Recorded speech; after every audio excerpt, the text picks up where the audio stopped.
tonight, Shaun Wilkinson, speaking entitled My Toastmasters Journey. My Toastmasters Journey, Shaun Wilkinson.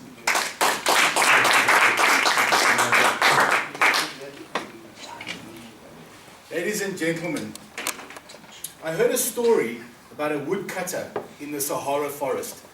Many years ago, his job was to chop down trees. And he took a long time doing it. Every day he would go to work with his little tin of food and he would chop down trees.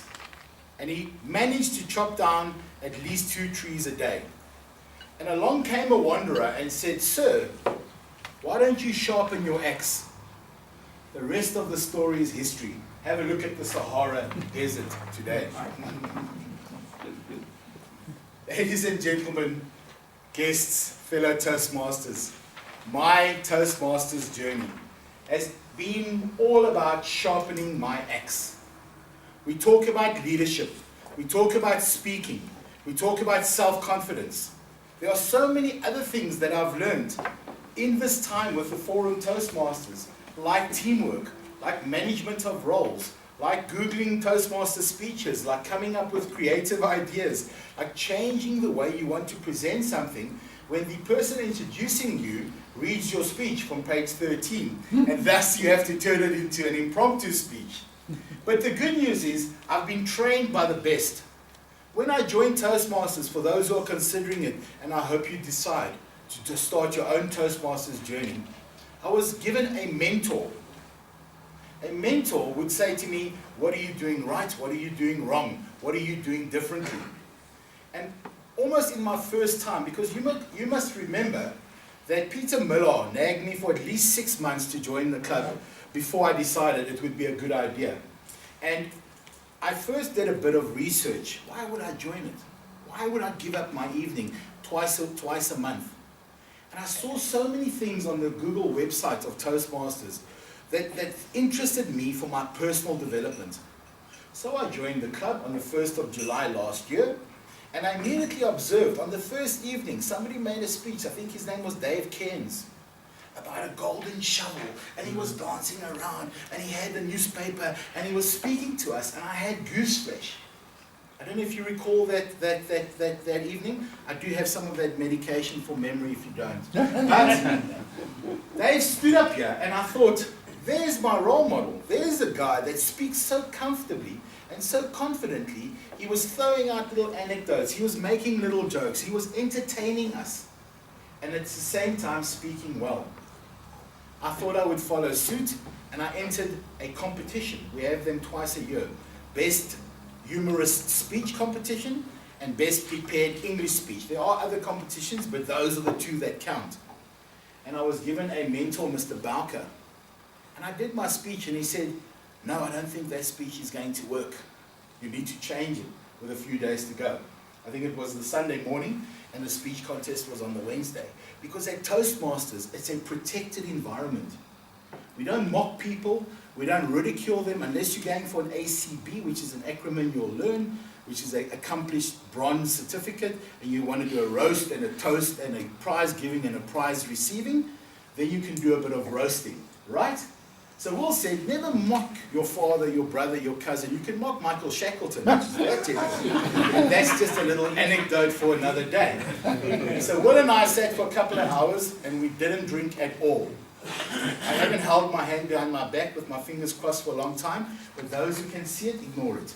So Will changed my speech, and I took the criticism, the evaluation, the adjustment, and the modification in the best sense I could, because I recommend that when you join Toastmasters, you come with a humble attitude. You come with a willingness to learn, because there are people that have walked this path before, right? So Will said, change this, change that, make it about you, mock yourself. And guess what happened? Those that were here, I won the contest. It was a fantastic evening. I felt wonderful about it. I made a couple of jokes about being on 2 diets, because one doesn't fill me.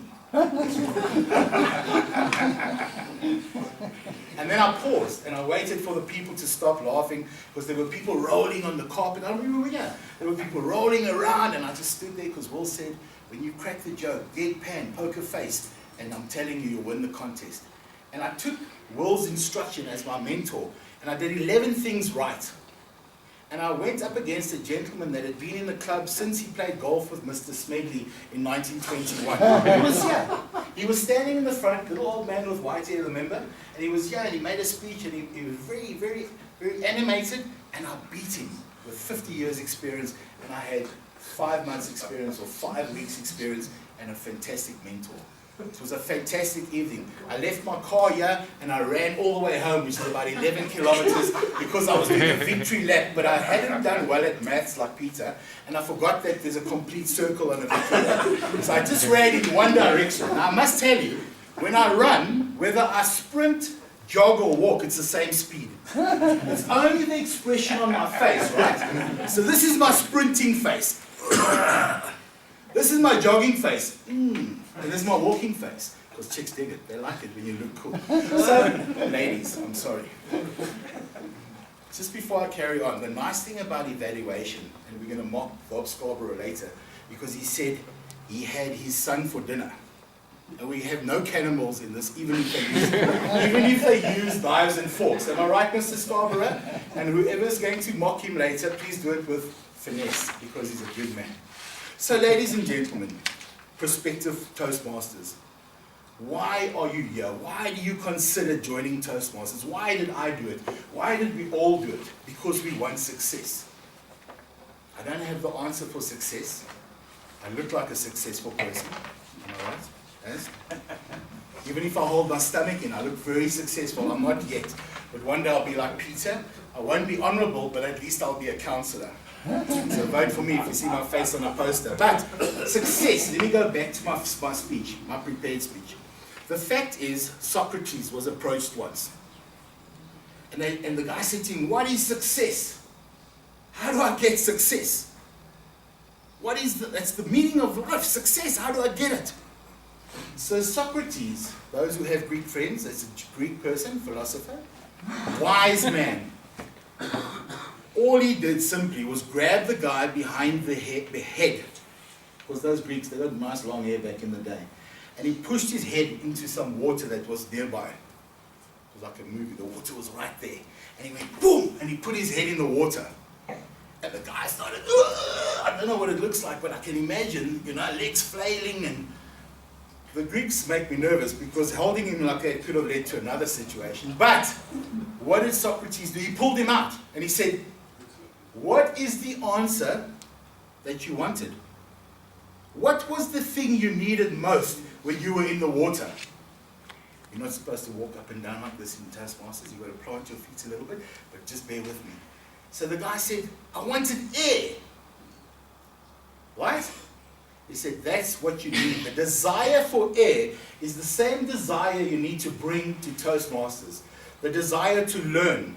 The desire to think better. To learn, speak, listen better. Self-confidence. A bit of humor. Some skills, some people can't speak funny. They can't speak in a funny way or humorously. They are not snollygosters like Michael Shackleton. But the point is, you can learn skills if that's what you want. I spoke a lot. I came here with a disadvantage because I've spoken at many places. In fact, my mom and lots of her friends said I should speak less, but that's another story.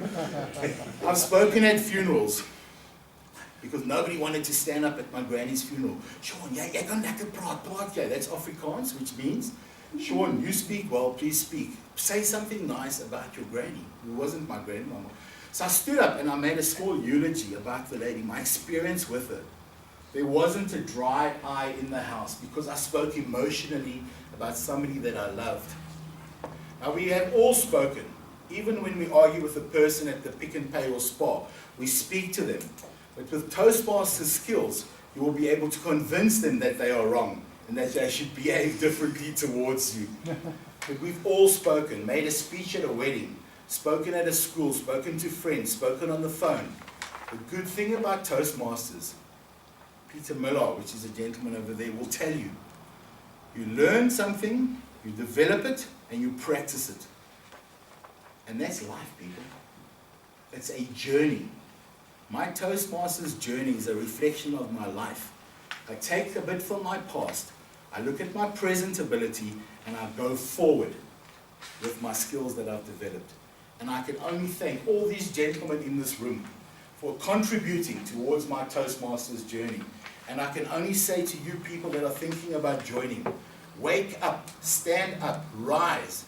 And the first speech is called an icebreaker, which means you stand up here and you tell us about yourself. It's very simple. You only speak for a few minutes and you can do it. And I'd like you to consider doing it at Forum Toastmasters. Mr. Chairman.